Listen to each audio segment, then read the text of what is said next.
Shalom saudara-saudara, kembali saya hadir di hadapan saudara-saudara dan kali ini saya akan melanjutkan pembahasan saya terkait dengan omongan atau tanggapan balik dari sang debaters terhadap video saya sebelumnya menyangkut masalah keselamatan Yudas. Saya sudah menanggapi dalam beberapa potongan sebelumnya dan kali ini akan menanggapi potongan-potongan lagi.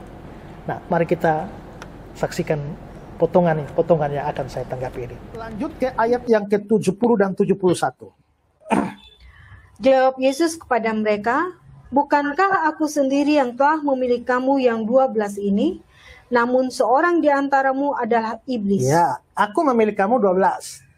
Ya, salah seorang adalah iblis. Terus ayat 71. Yang dimaksudkannya ialah Yudas, anak Simon Iskariot. Ya, cukup di situ. Aku memilih kamu yang 12, salah seorangnya adalah iblis. Yang dimaksudkan adalah Yudas. Nah, biasanya orang percaya itu disebut sebagai anak Allah. Ya. Tapi di sini Yudas disebut sebagai iblis. Mana mungkin iblis itu dianggap sebagai orang percaya? Ya. Nah, perhatikan, Ezra Soro juga melakukan sebuah blunder lah kalau menurut saya ya. Makanya saya bilang monolog ini nggak asik. Dia tidak mendengar apa jawaban dari saya. Nah, di Yohanes 70 itu dikatakan bagaimana? Jawab Yesus kepada mereka, bukan aku sendiri yang telah memilih kamu yang 12. Bukankah aku sendiri yang telah memilih kamu di antara 12 ini? Harusnya Ezra Soro lebih menekankan kepada sekalipun Yudas itu iblis, Yesus yang memilih. Lantas siapa yang keberatan? Ada yang bisa keberatan? Kan tidak, iblis pun tak keberatan. Harusnya berkeberatan pergi. Tidak ya. Dia sudah mengatakan, aku memilih kamu. Langsung Yesus memilih. Nah, saudara-saudara, di sini sang debaters mengatakan bahwa saya melakukan blunder. Dia bertolak dari fakta bahwa Yesus yang memilih Yudas, lalu dia katakan bahwa Yesus yang pilih, siapa yang keberatan? Nah, masalahnya saudara, apakah saya dalam video saya sebelumnya saya menunjukkan ada keberatan? Atau saya keberatan dengan Yesus memilih Yudas? Sama sekali tidak. Memang dari fakta itu ada dua hal yang dibicarakan atau dua hal yang terkandung di dalamnya. Yang pertama, Yudas memang iblis, tapi dipilih oleh Yesus. Tapi fakta kedua, Yesus yang pilih Yudas, tapi Yudas adalah iblis. Memang itu dua fakta. Tapi Yesus memang yang memilih Yudas, tidak membuang fakta bahwa Yudas adalah iblis, seperti yang Yesus katakan sendiri. Sehingga ketika Yudas dikatakan sebagai iblis, itu bukti bahwa dia bukan orang percaya. Nanti sebentar akan saya jelaskan hal itu. Tapi kalau Yudas disebut sebagai iblis, itu bukti bahwa dia bukan orang percaya. Itu sama sekali tidak membuang fakta bahwa Yesus yang memilih dia. Jadi saya tidak melakukan blunder seperti yang dituduhkan oleh sang debaters. Yesus memang pilih Yudas. Lalu Yesus juga mengatakan Yudas adalah iblis. Maka Yudas bukan orang percaya. Jadi Yesus yang pilih Yudas, tapi Yudas bukan orang percaya. Apa masalahnya? Gak ada masalah dengan itu saya kira. Itu membuktikan ketidakpercayaan Yudas. Oke, mari kita sambung. Ya kan? Sekalipun salah satu di antara kamu adalah iblis. Lantas Ezra mengapa? Mengatakan, iblis tak masuk surga, begini pokono. Dia lupa, inilah yang saya katakan kalau monolog ini nggak asik. Ya kan? Inilah. Coba dibaca dulu di Matius 8 ayat 33 ya. Nah, Matius 8 ayat 33, Petrus pun dibilang Yesus iblis. Inilah yang kau iblis. Inilah hebatnya Bible. Selalu dicontohkan dua. Artinya, kalau satu ingin memutarbalikkan fakta, ada fakta lain. Inilah fakta lain itu. Apakah si Petrus juga masuk neraka? Kalian pasti membela Petrus mati-matian. Tidak. Padahal di Yohanes 6 ayat 64 ada dikatakan yang tidak percaya, si Petruslah orangnya. Ini makanya bilang, yang iblis. Si Petrus ini bukan percaya, apalagi si Thomas. Thomas tapi tidak percaya kan ketika Yesus bangkit. Tetapi sebelum itu, Petruslah yang paling tidak percaya, dan Petrus juga iblis. Nah, di sini sang debaters demi mempertahankan pandangannya bahwa Yudas itu adalah orang percaya sekalipun disebut sebagai iblis, dia lalu menghubungkan dengan Petrus, di mana Petrus disebut sebagai iblis. Ya, lalu dia memberikan ayatnya Matius 8 ayat 33. Sekarang kita coba lihat Matius 8 ayat 33. Maka larilah penjaga-penjaga babi itu, dan setibanya di kota, diceritakannya lah segala sesuatu, juga tentang orang-orang yang kerasukan setan itu. Lah, ayat ini kok tidak ada hubungan sama sekali dengan Petrus. Ini pasti salah, dia pasti salah kutip ya. Kalau melihat dari omongan dia, di mana Petrus itu juga disebut sebagai iblis oleh Yesus, kelihatannya dia mengacu kepada Matius pasal 16 ayat yang ke-23. Tapi saya mau mengajak kita baca sejak dari ayat 21. Matius 16, 21-23. Sejak waktu itu Yesus mulai menyatakan kepada murid-muridnya bahwa dia harus pergi ke Yerusalem dan menanggung banyak penderitaan dari pihak tua-tua, imam-imam, kepala dan ahli-ahli Taurat, lalu dibunuh dan dibangkitkan pada hari ketiga. Tetapi Petrus menarik Yesus ke samping dan menegur dia, katanya, Tuhan, kiranya Allah menjauhkan hal itu. Hal itu sekali-kali tak akan menimpa engkau. Maka Yesus berpaling dan berkata kepada Petrus, enyahlah iblis, engkau satu batu sandungan bagiku, sebab engkau bukan memikirkan apa yang dipikirkan Allah, melainkan apa yang dipikirkan manusia. Nah, di sini memang Petrus juga disebut sebagai iblis. Di ayat yang ke-23 tadi ya, enyahlah iblis. Nah, kalau begitu, saya sekarang mengajak kita untuk belajar bersama. Karena Yudas disebut iblis, Petrus juga disebut iblis, maka hari ini kita akan belajar soal keiblisan Petrus dan keiblisan Yudas. Ya, oke. Kalau Yudas dan Petrus disebut sebagai iblis, kita perlu menyadari bahwa itu tidak berarti bahwa mereka benar-benar adalah iblis, atau dalam artian mereka itu adalah pribadi yang sama dengan iblis. Tidak. Petrus ya tetap Petrus, Yudas ya tetap Yudas, iblis ya tetap iblis. Pastilah ada arti tertentu, makanya Petrus disebut sebagai iblis, juga Yudas disebut sebagai iblis. Nah, kalau kita hanya sekedar melihat bahwa kata-kata iblis diberikan kepada Yudas dan Petrus, maka sekilas terlihat sama. Itulah yang dilihat, atau itulah batasan yang dilihat oleh sang debaters. Hanya sampai di situ saja dia melihat. Atau dengan kata lain, dia melihat terlalu dangkal. Karena melihat terlalu dangkal, lalu akhirnya dia merasa bahwa Yudas dan Petrus sama, atau Petrus dan Yudas sama. Ya. Tapi sekarang saya ingin mengajak kita belajar bersama, sekaligus sama sang debaters juga untuk belajar. Jangan hanya melihat sedangkal itu saja. Jangan melihat bahwa, oh, Petrus disebut iblis, Yudas disebut iblis, berarti sama dong. Tidak. Untuk mengetahui maknanya, maka lagi-lagi perlu lihat konteks. Ini yang dalam bagian sebelumnya sudah saya jelaskan. Belajar Alkitab itu jangan comot-comot ayat sesuka kita untuk mendukung sebuah paham. Itu namanya eisegesis. Sebelumnya saya sudah jelaskan bahwa dalam hermeneutics itu ada exegesis, ada eisegesis. Exegesis itu kan dari ex, di-expose. Jadi ayatnya dipelajari, lalu dikeluarkan kebenaran di dalamnya menjadi sebuah paham. Tapi kalau eisegesis, pahamnya sudah ada, lalu carilah seadanya ayat untuk bisa mendukung paham itu. Nah, itu proses eisegesis. Dan proses eisegesis itulah yang dilakukan oleh sang debaters. Dia sudah mempunyai pandangan bahwa Petrus bukan orang percaya, Yudas orang percaya, dan karenanya lalu berusaha ketemu ayat yang mengatakan bahwa Petrus disebut iblis, ini sama dengan Yudas disebut iblis, lalu akhirnya mau mengatakan atau memakai ayat itu untuk membuktikan bahwa Yudas justru adalah orang percaya. Ya, nah maka konteks penting. Nanti kita akan lihat bagaimana konteks menjawab persoalan ini, bagaimana konteks menjelaskan dalam hal seperti apakah Petrus disebut sebagai iblis, dan dalam hal seperti apa Yudas disebut sebagai iblis. Nah, mari kita lihat pertama Petrus, ya.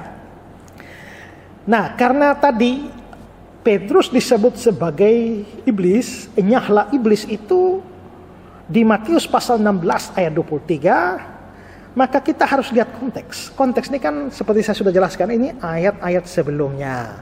Nah, kita mulai dengan Matius pasal 16. Itu di ayat yang ke-13, itu ada kisah di mana di Kaisarea Filipi Yesus bertanya kepada murid-muridnya, kata orang, siapakah anak manusia itu? Lalu para murid memberikan jawaban. Jawaban ini jawaban orang-orang. Mereka mengatakan di dalam ayat 14, ada yang mengatakan Yohanes Pembaptis, ada yang mengatakan Elia, ada yang mengatakan Yeremia, atau salah seorang dari para nabi. Terus Yesus lalu bertanya kepada mereka.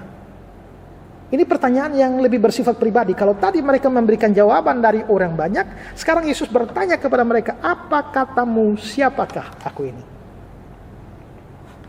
Lalu Petrus menjawab, engkau adalah Mesias, anak Allah yang hidup. Ayat 15-16. Petrus menjawab, engkau adalah Mesias, anak Allah yang hidup. Dan Yesus pun lalu berkata kepada Petrus di ayat 17, berbahagialah engkau Simon, sebab bukan manusia yang menyatakan itu kepadamu, melainkan Bapa-Ku yang di sorga. Ayat 17. Setelah kalimat itu, Yesus melanjutkan dengan kata-kata yang penting sekali di dalam ayat 18-19. Engkau adalah Petrus, di atas batu karang ini aku akan mendirikan jemaatku, dan alam maut tidak menguasainya. Kepadamu akan kuberikan kunci kerajaan surga. Apa yang kau ikat di dunia akan terikat di surga. Apa yang kau lepaskan di dunia akan terlepas di surga.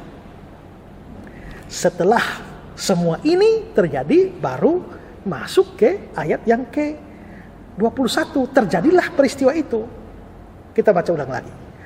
Sejak waktu itu, Yesus mulai menyatakan kepada murid-muridnya bahwa dia harus pergi ke Yerusalem dan menanggung banyak penderitaan dari pihak tua-tua, imam-imam kepala dan ahli-ahli Taurat, lalu dibunuh dan dibangkitkan pada hari ketiga. Tapi Petrus menarik Yesus ke samping dan menegur dia, katanya, Tuhan, kiranya Allah menjauhkan hal itu. Hal itu sekali-kali tak akan menimpa engkau. Maka Yesus berpaling dan berkata kepada Petrus, enyahlah iblis, engkau suatu batu sandungan bagiku, sebab engkau bukan memikirkan apa yang dipikirkan Allah, melainkan apa yang dipikirkan manusia. Ini konteksnya. Nah, dari konteks ini kita melihat bahwa apakah Petrus orang percaya? Ya. Apa buktinya bahwa dia adalah orang percaya? Karena pada waktu Yesus bertanya, menurut kamu siapakah aku ini? Dia memberikan jawab, engkau adalah Mesias, anak Allah yang hidup. Engkau adalah Mesias, anak Allah yang hidup. Itu kata-kata kepercayaan. Jadi Petrus percaya bahwa Yesus itu Mesias, anak Allah yang hidup. Dan pemahaman seperti itu atau kepercayaan seperti itu bukan datang dari diri Petrus sendiri, tapi Bapa di surga yang berkenan menyatakan itu, sehingga Petrus akhirnya bisa sampai pada kepercayaan engkau Mesias, anak Allah yang hidup. Jadi Petrus ini orang percaya loh. Nah, setelah Yesus berbicara tentang masalah itu, dia bergeser kepada suatu pembicaraan lain lagi. Pembicaraan lain lagi itu adalah soal penderitaan yang akan dia alami. Bahwa dia akan dibunuh mati dan akan bangkit. Ya. Nah, pada saat seperti itulah Petrus mulai berbicara, kiranya Allah menjauhkan hal itu. Hal itu sekali-kali tidak akan menimpa engkau. Berarti dalam pikiran Petrus, dia kan percaya Yesus itu Mesias, anak Allah yang hidup. Yesus itu Mesias, ini sebuah kemuliaan. Dia anak Allah yang hidup, ini sebuah kemuliaan. Itu Petrus percaya. Tapi yang Petrus tolak, Petrus tidak mau terima adalah Mesias itu menderita. Mesias itu akan mati. Bagi dia, kalau Yesus itu Mesias, anak Allah yang hidup, tidak bisa menderita dong, tidak bisa mati dong, tidak bisa dibunuh dong. Dengan kata lain, sebenarnya Petrus itu mau berkata bahwa kemuliaan Yesus sebagai Mesias itu tidak perlu melalui sebuah penderitaan. Dengan kata lain, Yesus itu mulia, tapi tidak perlu salib. Kemuliaan tanpa salib Itulah pikiran Petrus. Petrus percaya Yesus Mesias, tapi dia menolak penderitaan bahkan kematian Yesus. Maka bagi Petrus untuk sampai pada kemuliaan tidak perlu salib. Buanglah salib. Cukup Yesus Mesias, anak Allah yang hidup. Kemuliaan tanpa salib. Itu pikiran Petrus. Nah, terus Yesus bilang, enyahlah iblis. Kenapa?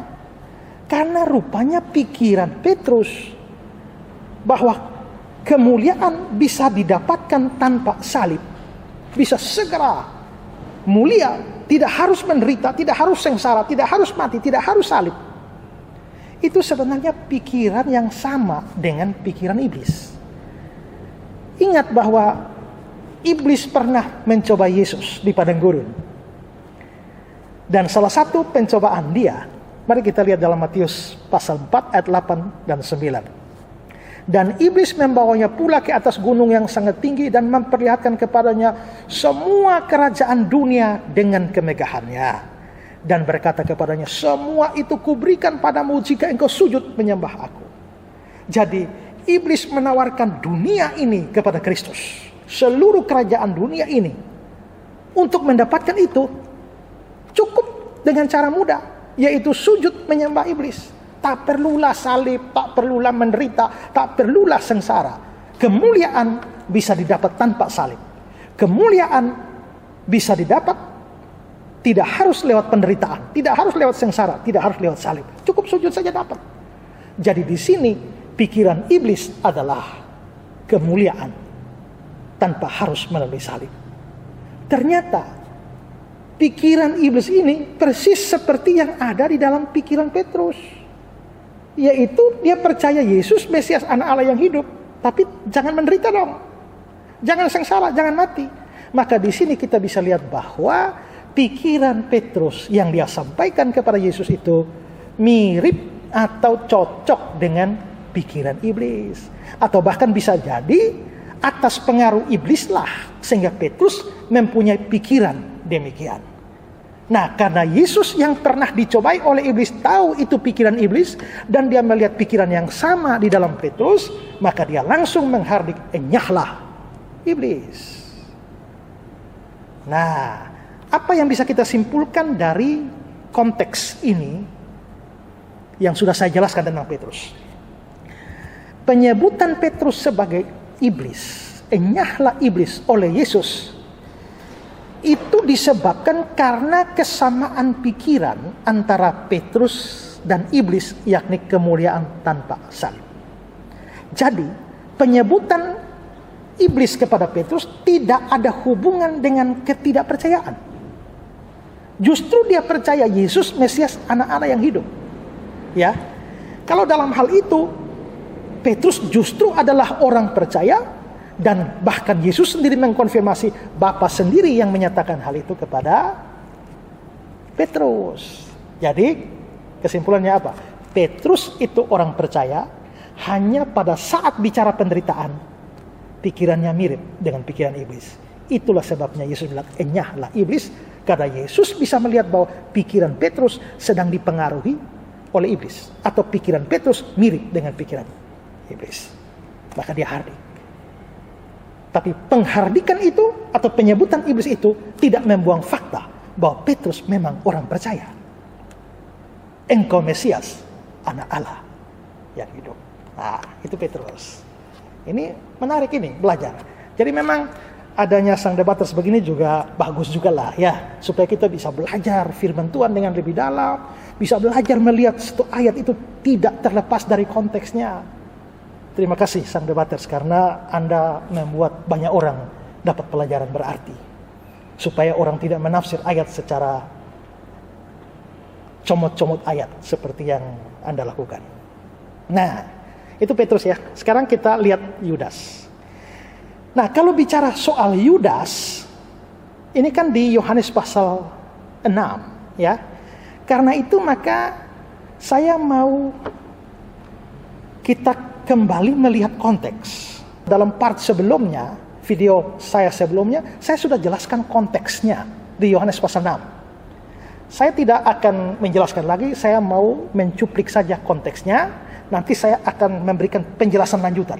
Nah, kita simak penjelasan saya di bagian sebelumnya. Karena itu marilah kita survei bagian ini dari konteksnya. Yesus itu dikatakan berbicara di Kapernaum dan banyak murid mendengar. Ini kan Yohanes pasal 6 ya. Ayat yang dipersoalkan tadi Yohanes 6 ayat 64. Maka kita mundur sampai ke ayat 59. Yohanes 6 ayat 59. Semuanya itu dikatakan Yesus di Kapernaum ketika dia mengajar di rumah ibadah. Lalu ayat 60, sesudah mendengar semua itu, banyak dari murid-murid Yesus yang berkata, perkataan ini keras, siapakah yang sanggup mendengarnya? Jadi ingat, pada waktu Yesus berbicara, ada banyak dari murid-murid yang ikut mendengar. Nah, murid-murid Yesus di sini itu yang ikut mendengar itu bukan hanya 12 murid, tapi juga orang-orang lain yang disebut murid. Dari mana kita tahu itu? Karena nanti setelah dikatakan banyak murid mengundurkan diri, 12 murid masih ada. Berarti 12 murid itu dibedakan dari murid-murid yang lain. Ini dalam ayat 66. Mulai dari waktu itu banyak murid-muridnya yang mengundurkan diri dan tidak mengikuti dia. Ayat 67, kata Yesus kepada ke-12 muridnya. Berarti ke-12 muridnya itu tidak mengundurkan diri. Tapi banyak murid mengundurkan diri, berarti murid-murid selain 12 murid itu. Ya. Jadi dilihat dari konteks ini, yang tidak percaya lalu mengundurkan diri itu adalah murid-murid yang lain di luar 12 rasul. 12 rasul tetap ada di situ. Petrus ada di situ. Yudas juga tetap ada di situ. Tapi sekarang kita bertanya, apakah yang tetap di situ tidak mengundurkan diri berarti percaya? Mungkinkah ada yang tidak mengundurkan diri, yang tetap berdiri di situ tetapi tidak percaya? Tetap ada kemungkinan. Nah, maka mari kita mengerucut. Kalau berdiri di situ, tetap ada di situ, tapi tidak percaya, mari kita mengerucut pada dua orang. Apakah itu merujuk pada Petrus atau itu merujuk kepada Yudas Iskariot? Ya, kalau menurut saya itu Yudas. Mengapa saya menafsirkan bahwa itu Yudas? Ingat bahwa Yesus menyebut orang yang tak percaya dan orang yang akan menyerahkan dia itu dalam satu ayat. Pemisahan kata dan tidak harus berarti bahwa yang kedua tidak termasuk ke dalam yang pertama. Itu tadi sudah saya jelaskan. Tapi ingat konteksnya. Ayat selanjutnya, beberapa ayat selanjutnya di ayat 70 sampai 71. Jawab Yesus kepada mereka, bukankah aku sendiri yang telah memilih kamu yang 12 ini? Namun seorang di antaramu adalah iblis. Ayat 71, yang dimaksudnya ialah Yudas anak Simon Iskariot, sebab dialah yang akan menyerahkan Yesus. Nah, jadi mengapa saya mengartikan bahwa tetap berdiri di situ, tapi tidak percaya? Itu adalah Yudas, karena beberapa ayat setelah itu, Yesus sendiri mengatakan, seorang di antaramu adalah iblis. Soal nanti Petrus juga disebut oleh Yesus sebagai iblis, nanti akan saya bahas pada bagian yang akan datang. Tapi pokoknya di sini, dikatakan seorang dari antaramu adalah iblis, yang dimaksudkan adalah Yudas Iskariot. Berarti memang 12 murid tetap berdiri di situ. Sementara murid yang lain mengundurkan diri, 12 murid tetap ada di situ, dan tidak menjadi jaminan bahwa 12 murid tetap ada di situ berarti semua percaya. Ada yang tidak percaya. Sekarang Petrus atau Yudas? Menurut saya Yudas, dasarnya adalah ayat 70-71 itu, di mana Yesus bilang seorang di antaramu adalah iblis. Tapi sang debaters ini mengatakan itu adalah Petrus. Dasar yang dia pakai apa? Dasar yang dia pakai adalah bahwa Petrus dinubuatkan akan menyangkal Yesus, tapi Petrusnya tidak percaya hal itu. Yang tidak percaya ternyata siapa? Petrus. Bukan Yudas. Petrus dinubuatkan akan menyangkal Yesus 3 kali. Dan demikian. Tetapi apa yang terjadi? Petrus tidak percaya dengan hal itu.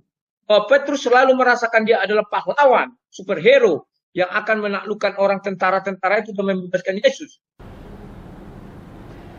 Nah, benarkah pandangan atau pemahaman sang debaters ini?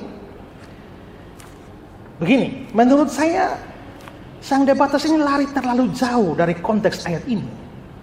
Ayat ini sama sekali tidak membicarakan soal penyangkalan Petrus. Juga kepercayaan yang dimaksudkan di dalam teks ini itu kepercayaan soal apa? Percaya masalah apa? Lagi-lagi konteks menjawabnya. Sekarang kita perhatikan ya. Di Yohanes ya, pasal yang ke-6 itu ada diawali dengan cerita bahwa Yesus memberi makan 5.000 orang. Dari ayat 1 sampai 15. Yesus memberi makan 5.000 orang dengan 5 roti dan 2 ikan. Nah, setelah Yesus kasih makan orang-orang itu dengan roti dan ikan secara khusus masalah roti, orang banyak lalu melihat mujizat itu, lalu mereka berbondong-bondong ikut Yesus. Sayangnya mereka ikut Yesus dengan motivasi yang salah. Itu di ayat 22 sampai ayat yang ke-24. Tapi Yesus memakai kesempatan itu untuk menjelaskan kepada orang-orang yang mengikut dia dengan motivasi yang salah itu, untuk menjelaskan bahwa sesungguhnya dia itu adalah roti yang turun dari surga. Karena mereka baru saja makan roti, motivasinya ikut Yesus cari roti, tapi Yesus mau membawa pikiran mereka kepada perkara rohani untuk memperkenalkan siapa dirinya atau identitas dirinya. Maka dia mengatakan bahwa dia adalah roti yang turun dari surga. Sekarang lihat konteksnya ayat 27. Bekerjalah bukan untuk makanan yang akan dapat binasa, melainkan untuk makanan yang bertahan sampai hidup yang kekal, yang akan diberikan anak manusia kepadamu. Sebab dialah yang disahkan oleh Bapa Allah dengan meterainya. Dialah, berarti Yesus mengatakan bahwa dirinya itu yang disahkan oleh Allah Bapa dengan meterainya. Itu ayat 27. Terus ayat 29. Jawab Yesus kepada mereka, inilah pekerjaan yang dikehendaki Allah, yaitu hendaklah kamu percaya kepada Dia yang diutus Allah. Perhatikan muncul kata percaya di situ. Percaya apa? Percaya bahwa Yesus itu diutus oleh Allah. Allah Bapa dalam hal ini. Terus masuk ayat 30 dan seterusnya. Maka kata mereka kepadanya, tanda apakah yang engkau perbuat supaya kami dapat melihatnya dan percaya kepadamu? Lagi-lagi ini masalah percaya. Pekerjaan apakah yang engkau lakukan? 31. Nenek moyang kami telah makan mana di padang gurun, seperti ada tertulis, mereka diberinya makan roti dari surga. Maka kata Yesus kepada mereka, aku berkata kepadamu, sesungguhnya bukan Musa yang memberikan kamu roti dari surga, melainkan Bapakku yang memberikan kamu roti yang benar dari surga. Karena roti yang dari Allah ialah roti yang turun dari surga dan yang memberi hidup kepada dunia. Maka kata mereka kepadanya, Tuhan, berikanlah kami roti itu senantiasa. Ayat 35. Kata Yesus kepada mereka, akulah roti hidup. Barang siapa datang kepadaku, dia tidak akan lapar lagi. Dan barang siapa percaya kepadaku, perhatikan, ini tekanannya percaya. Percaya kepadaku, dia tidak akan haus lagi. 36. Tetapi aku telah berkata kepadamu, sungguh pun kamu telah melihat aku, kamu tidak percaya. Terus ayat 38. Sebab aku telah turun dari surga. Ayat 40. Sebab inilah kehendakku, yaitu setiap orang yang melihat anak dan percaya kepadanya. Lagi-lagi kepercayaan. Ayat 46-47. Hal itu tidak berarti bahwa ada orang yang telah melihat Bapa. Hanya dia yang datang dari Allah, dialah yang melihat Bapa. Jadi Yesus menegaskan, dia datang dari Allah, dialah yang telah melihat Bapa. Aku berkata kepadamu, sesungguhnya barang siapa percaya, dia mempunyai hidup yang kekal. Akulah roti hidup. Terus ayat 51, akulah roti hidup yang telah turun dari surga. Ayat 58, inilah roti yang telah turun dari surga. Nah, ini konteksnya. Dari konteks ini kita bisa melihat bahwa Yesus sedang membicarakan identitasnya. bahwa dia datang dari Bapa, dia diutus dari Bapa, dia adalah roti yang turun dari surga yang memberikan hidup yang kekal. Dia datang dari surga. Itu yang sedang Yesus katakan, dan karenanya dia menuntut kepercayaan. Percaya kepada apa? Percaya bahwa dia datang dari Bapa, percaya bahwa dia roti dari surga, percaya bahwa dia turun dari surga, percaya bahwa dia adalah utusan dari Allah Bapa. Itu inti kepercayaannya. Jadi jangan membicarakan kepercayaan kepada masalah lain. Ini kalau kepercayaan di sini adalah percaya bahwa Yesus itu adalah utusan dari Allah Bapa, dia adalah roti yang turun dari surga, yang berikan hidup yang kekal, dia berasal dari surga. Jadi kalau di situ dari konteks itu, kalau dikatakan orang percaya, dia percaya seperti itu. Percaya Yesus datang dari Bapa, Yesus dari surga, Yesus roti yang turun dari surga. Tapi kalau orang tidak percaya, maka tidak percaya, dia percaya pada apa yang sedang dikatakan. Kalau orang tidak percaya, maka tidak percaya bahwa Yesus diutus oleh Bapa, tidak percaya Yesus datang dari Bapa, tidak percaya Yesus adalah roti yang turun dari surga untuk beri hidup yang kekal, tidak percaya bahwa Yesus itu asalnya dari surga.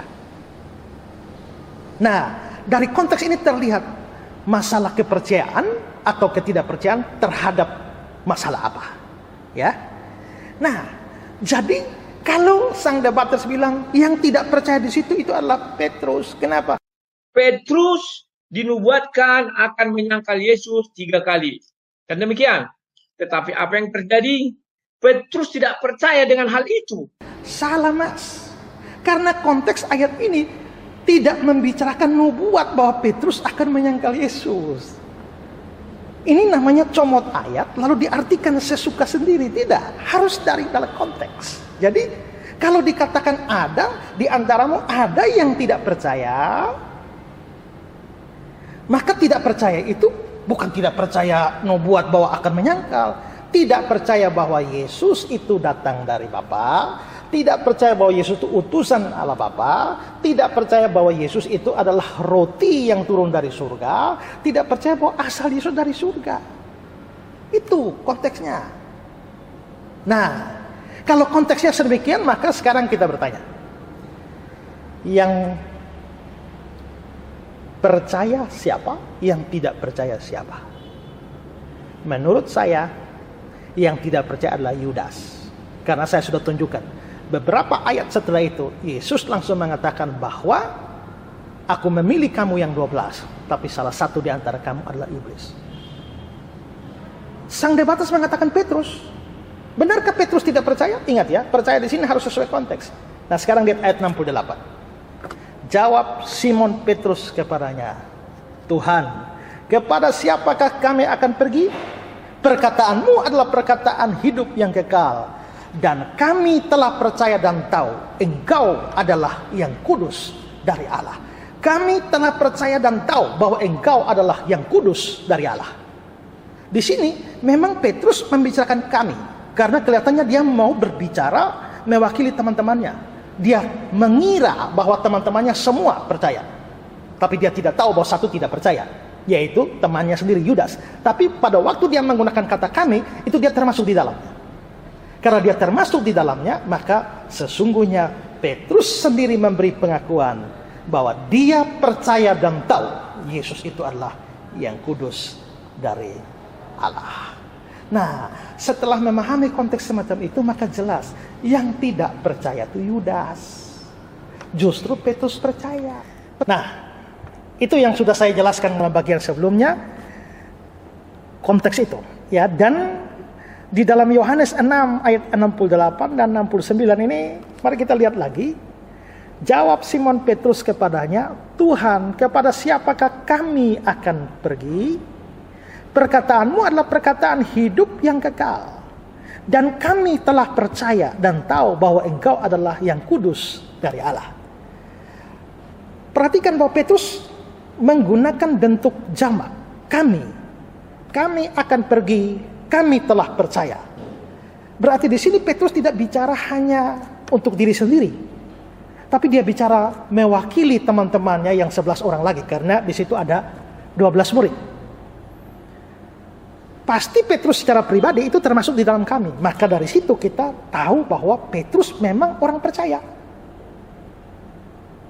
Tapi pada waktu Petrus menggunakan kata kami, dia kelihatannya menduga atau dia bahkan yakin bahwa apa yang dia percaya persis sama dengan yang dipercaya oleh 11 teman yang lain. Nah, pada saat dia berkata begitu, tiba-tiba Yesus langsung menyaut dia dan berkata kepada semua yang ada. Kata-kata Yesus itu di ayat 70-71. Jawab Yesus kepada mereka, bukankah aku sendiri yang telah memilih kamu yang 12 ini? Namun seorang dari antaramu adalah iblis. Yang dimaksudnya ialah Yudas anak Simon Iskariot. Sebab dialah yang akan menyerahkan Yesus. Dia seorang dari antara ke-12 murid itu.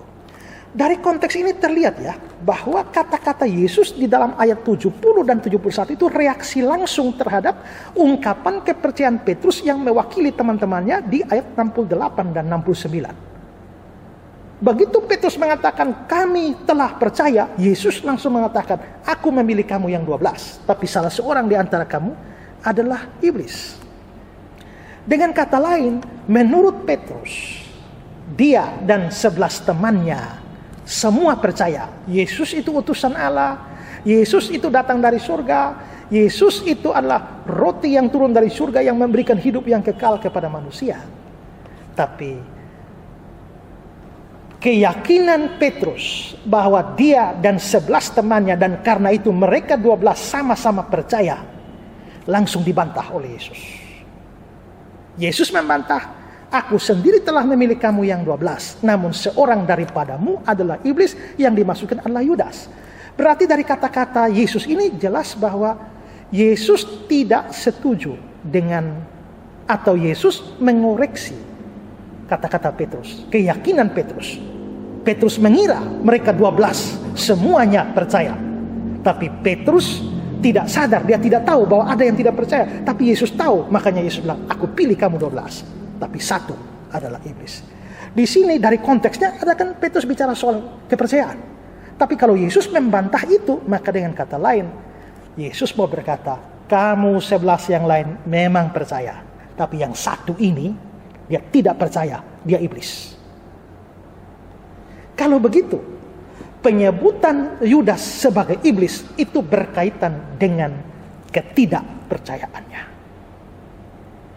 Nah, disinilah kita bisa melihat, setelah melihat konteks, maka kita bisa membandingkan antara Petrus dan Yudas. Petrus disebut iblis, tapi dia sebenarnya orang percaya. Hanya pikirannya pada saat itu yang mirip iblis. Petrus disebut iblis, itu tidak ada persoalan dengan kepercayaan. Dia orang percaya. Yang pikirannya mungkin sedang dipengaruhi oleh iblis. Itu persis sama dengan kita. Kita juga orang percaya, tapi kadang-kadang pikiran kita itu adalah pikiran iblis. Karena iblis mempengaruhi, atau iblis memasukkan pikirannya ke dalam pikiran kita. Tapi kalau Yudas pada saat dia disebut sebagai iblis oleh Yesus, itu dari konteksnya. Itu berhubungan dengan ketidakpercayaan. Karena Yesus membantah Petrus bahwa kami semua percaya, kami 12 percaya. Tidak, aku memilih kamu 12, satu tidak, satu itu iblis. Jadi dari konteks sekali lagi terlihat, Petrus disebut iblis, tidak ada hubungan dengan ketidakpercayaan. Yudas disebut iblis, ada hubungan dengan ketidakpercayaan. Karena itu maka penyebutan iblis kepada Petrus dan kepada Yudas tidak dalam makna yang sama. Nah, ini kalau kita mempelajari konteks. Tapi kan sang debates kan tidak lihat konteks, bahkan mungkin tidak memahami, menafsir Alkitab berdasarkan konteks. Karena itu dilihat, oh Yudas iblis, oh Petrus iblis, sama mereka. Salah mas.